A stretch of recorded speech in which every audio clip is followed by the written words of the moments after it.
नमस्कार। जिस भाव का स्वामी, चाहे वो किसी भी भाव का स्वामी हो, लग्न में बैठा हो, असेंडेंट में बैठा हो, या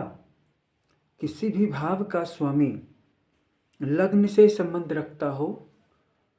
चाहे वो दृष्टि डाल करके रखता हो या लग्नेश जहाँ पर भी बैठा है उसके साथ युति करता हो, या लग्नेश की जो राशि है उसकी दूसरी राशि में बैठा हो,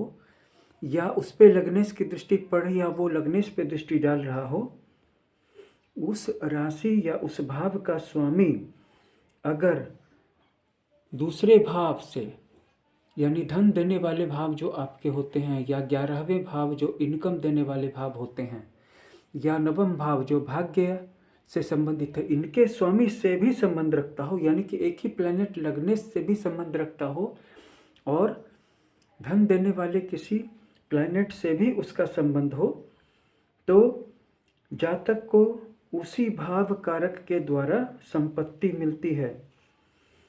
अर्थात यदि तीसरे भाव का स्वामी लग्न में बैठा हो और द्वितीय, एकादश, नवम या दसम, क्योंकि दसम भाव भी धन देने वाला है, चतुर्थ, क्योंकि चतुर्थ भाव भी धन देने वाला है, इनके स्वामी का अगर तृतीय से संबंध हो, उसी तृतीय से जो लग्न में बैठा हो या लग्न से संबंध बना रहा हो, तो तृतीय स्थान का संबंध भाई से है तो जातक को भाई से धन प्राप्त होगा। इसी प्रकार यदि सप्तम भाव का स्वामी लग्न में बैठा हो और ये नियम लागू हो कि सप्तम भाव के स्वामी का संबंध दूसरे भाव से, 11वें भाव से, 10वें भाव से, नवम भाव से या चौथे भाव से हो, तो जातक को अपनी पत्नी के द्वारा या ससुराल से धन प्राप्त होगा। इसी तरह अगर 5वें स्थान का स्वामी लग्न में बैठा हुआ हो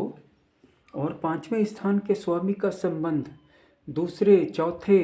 9वें, 10वें और 11वें भाव से हो, तो इस सिचुएशन में जातक को अपने पुत्र से धन प्राप्त होगा।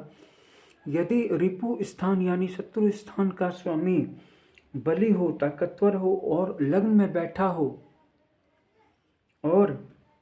उपर्युक्त नियम लागू हो, यानी कि छठे भाव के स्वामी का संबंध न सिर्फ लग्न से हो बल्कि दूसरे, चौथे,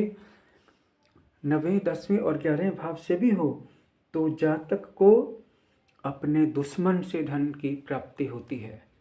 यह वीडियो आपको कैसा लगा जरूर बताइएगा कमेंट करके। अगर आपका अपनी जन्म कुंडली को लेकर के कोई सवाल हो या पूरी जन्म कुंडली के बारे में जानना चाहें तो हमारे व्हाट्सएप नंबर पर संपर्क करें। इस वीडियो को लाइक कर दें, चैनल को सब्सक्राइब कर लें। Thank you.